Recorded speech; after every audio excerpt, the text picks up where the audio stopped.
Tahukah Anda tentang satu murid Yesus yang menjadi martir di India? Mari kita cek faktanya.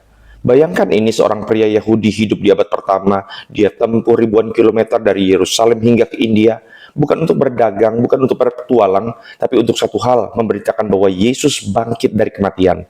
Dan di tanah asing itulah tubuhnya dihempas ke tanah dan tombak menembus dadanya. Ya, Thomas, rasul yang awalnya ragu.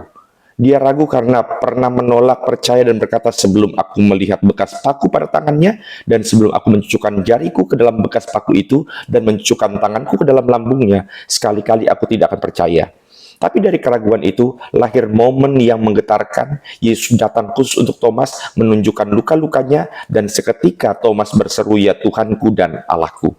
Thomas bukan hanya berubah, ia penuh dengan Roh Kudus, ia pergi jauh dari rumah ke tanah-tanah yang belum pernah mendengar nama Yesus, sampai ke India bagian selatan ia membaptis, mengajar, membangun jemaat, seorang asing di tengah budaya yang tidak dia kenal. Tapi Injil lebih berharga dari kenyamanan, lebih penting dari nyawa. Dan di India hidupnya berakhir, dia ditangkap, diadili, ditombak, persis seperti luka yang pernah ia ragukan. Tapi kali ini dia tidak lari, dia tidak ragu. Dia tidak bertanya, dia hanya berdiri dan mati sebagai saksi.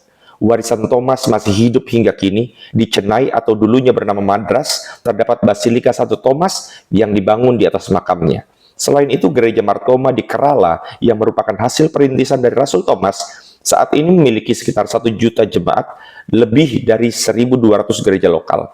Thomas menunjukkan pada dunia, keraguan bukan akhir dari iman, tapi bisa jadi pintu masuk menuju pengakuan terbesar.